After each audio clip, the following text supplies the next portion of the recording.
Looking for financial insights you can trust? How do you protect yourself as an investor? What's the strategy? I think it's really simple. I think you just want to be diversified in your portfolio. The Payne family brings real-world experience to every conversation. Well, I think that's the problem right now is, right, a lot of people that are close to retirement, they're taking so much risks. And if we do get a big sell-off, it could derail their retirement. Listen to the Pain Points of Wealth on the Red Apple Podcast Network. Get Popeye's Scary Good Freddy Fazbear Box with garlic palm tenders and cheesy bites with marinara sauce. Or try the deluxe box with the cupcake cup and a 20-ounce drink and see Five Nights at Freddy's 2, only in theaters. Love that chicken from Popeyes. Limited time at participating U.S. restaurants. Excuse my laryngitis, but I guess I'm getting too old to do 20-hour days. With us this morning is Bill O'Reilly, good friend, a great national host, and on Wednesday, spent 40 minutes with the President of the United States in the Oval Office. So the name of this segment is 40 Minutes with the President of the United States. Bill O'Reilly, give the American people a briefing. Okay. What I was down there for was the White House Christmas gathering, and you've been to them. There are 4 or 5 of them during the month of December. And then I got a note, as I get quite often, can you come to the Oval Office? Of course I can. I mean, and I have been doing this for 25 years. I've been attending the White House around Christmas time, 25 years since Bush the Younger, way, way back. And I've known President Trump for 35 years, as you know. I think you might have known him almost as long, right, John? I think 45. Wow.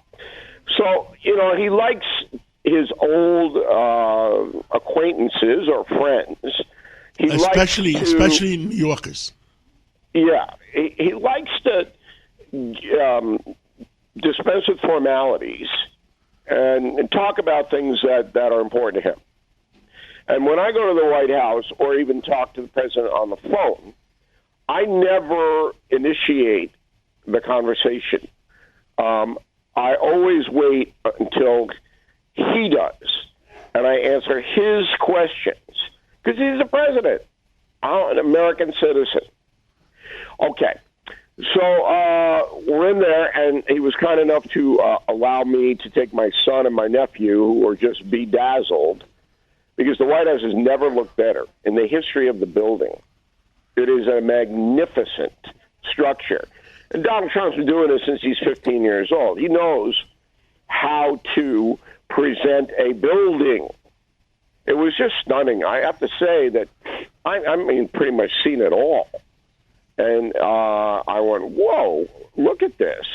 Every portion of the working part of the building, which is what they call the West Wing, just glimmered, and the Christmas decorations are fantastic. Now, the reason he does this is because he wants to present a specter of grandeur to people who visit, to powerful people all over the world. When they come to the White House, he wants them to react just like I reacted. Whoa, look at this. Look at the symbol is we are the best. We are the most powerful. Our White House is second to none, which is absolutely true. And I've been everywhere. Versailles, Buckingham Palace. This White House was fantastic. All right, the setup. Then we got into a few of the policy things that he wanted to talk to me. And I consider myself very lucky, not only with President Trump, but with President Obama, with President Trump, with President Bush, both the elder and the younger, that they sought my opinion. And I think that in my 50-year journalism career, I've earned some respect in the sense that they know I'm not going to curry favor. I'm not going to kiss it up. You ask me a question, John, and you know this better than anybody on the planet, I'm going to give you an answer to the question. So I do the same. I do the same thing with the president. I don't necessarily give him a kiss the butt answer. I give him the way it really is. Right. So the first question is something that's weighing on him, and that's the economy and the high cost of living. And I said, listen, Mr. President, if you look back at 2017, Barack Obama got wiped out. in his second midterm because of the exact same thing, the economy, and people were feeling pain in their wallet. So you need to take very, very aggressive action, so does the party, the Republican Party, to lay out exactly what you're going to do next year and beyond.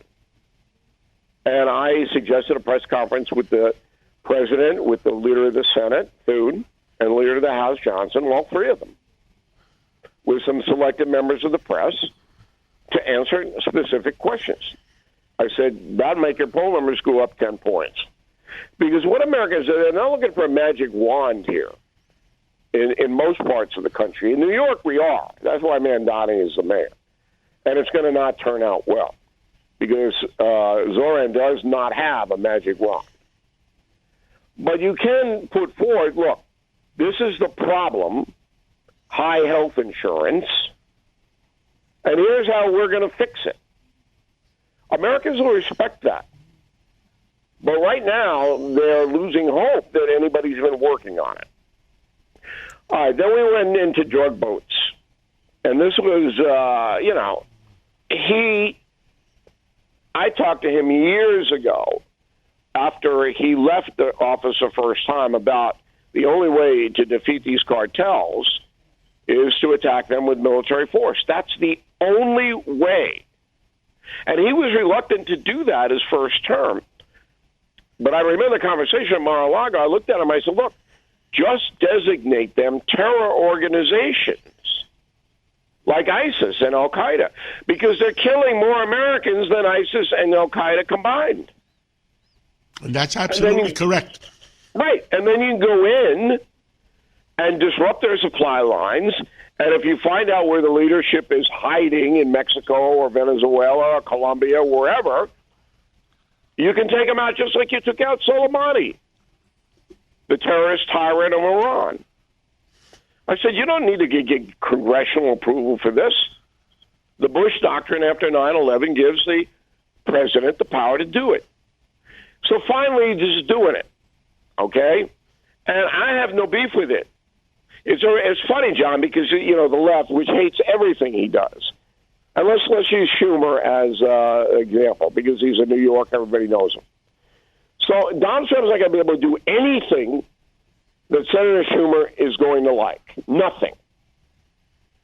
But if I were interviewing Senator Schumer, I would say to him, well, what's your solution on how to denigrate and weaken the drug cartels that are killing hundreds of thousands of people in the USA, millions all over the world? Senator, what's your solution? I'll bet you what, for charity, that Senator Schumer does not have a solution because there isn't one when you're making billions of dollars. So, I wrote a book called Confronting Evil. 2 chapters of that book are on the drug cartels and the horrendous damage they do to humanity. And the Democrats are objecting to taking these guys out? Come on. This is insane. So Trump wasn't worried about that. He believes he's on the right side of history, and so do I.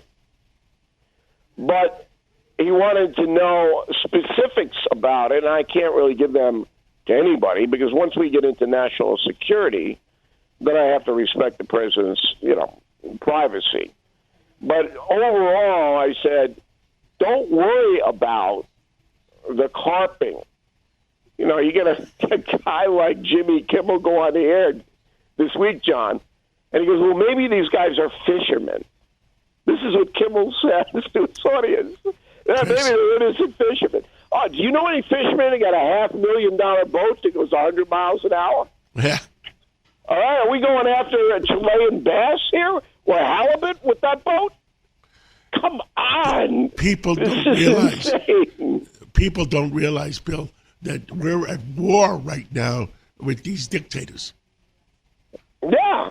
Look, you either protect your people or you don't. And I think that's another reason President Trump values my opinion is because I'm a simple guy. To me, if I'm president, my top job is protecting the American people. So I'm going to let gangsters flood tons of narcotics and fentanyl in here? I'm going to allow that? Every American should be going right on. Blast them out of the water, right? So that was part of our discussion. And then we got into a bunch of stuff that, and I've always said this to Donald Trump, again, when he asks, I said a lot of the problems that come up, that distract you, that you have to deal with, aren't policy problems, they're presentation problems. How you present, like the Somali thing in Minnesota. And I go, I know it's been a big winner for you being confrontational and being a populist, and it has. Nobody ever in this country has done what Donald Trump has done. Nobody ever has come close to making that transition from businessman into two-term president. And he's done a phenomenal job. I don't know of any other president that works as hard as he does and gets more accomplished than anybody I know. He looked tired, but I look tired. I look tired too. Yeah, we're old guys. We're all in our 70s. But we're running the world at that age. And that's a tribute to the baby boomer work ethic. But anyway, he's the hardest working president in history. I wrote another book that you know about confronting the presidents. I think he's working harder than Lincoln. Lincoln and Trump are like back up, because he always asks me about that. He's very interested in his legacy, where he ranks. And I said, you know, there's a lot of different categories, Mr. President. But as far as hard work is concerned, you're up there with Abe, because Abe didn't sleep either, and Trump doesn't sleep very much. And then you had that outrageous New York Times article 2 weeks ago that says now Trump's getting old and falling off. Now here's how I know that's not true. I deal with the White House every week, at least once, sometimes more, at the highest levels, and I deal with his staff, who are all decades younger than him. They can't keep up with him. Absolutely. We got a minute left, Bill O'Reilly. Well, how do you want to sum this up? Well, I want to tell people that, with 3 weeks, less than 3 weeks of Christmas, you and I are in a very intense business, O'Reilly and Casamatides, and we have to do our day-to-day. But I want Americans to relax a little bit this month. We'll sort it out. Nobody knows what's going to happen, but we'll sort it out. And when you go to Washington, the White House, and you see, and there were a lot of cabinet members there, and I spoke to a lot of people. I'm not worried. I think things are going to fall into line. So I want everybody to have a good time. Continue to listen to WABC Radio, because we're on every day, and if something happens, you'll know about it first from us. And but I do want people to have I hate to use the word joy, it's kind of a cliche, but lay it out so you have a lot of fun. Everybody needs a break for the next 3 or 4 weeks. America is going to be number one again. It's always been, but we're going to maintain that number one position. Bill O'Reilly, we love you. Thank you so much, and we'll catch up again real soon. Thanks for having me on the round table, John. Looking for financial insights you can trust? How do you protect yourself as an investor? What's the strategy? I think it's really simple. I think you just want to be diversified in your portfolio. The Payne family brings real-world experience to every conversation. Well, I think that's the problem right now, is right, a lot of people that are close to retirement, they're taking so much risks. And if we do get a big sell-off, it could derail their retirement. Listen to the Payne Points of Wealth on the Red Apple Podcast Network.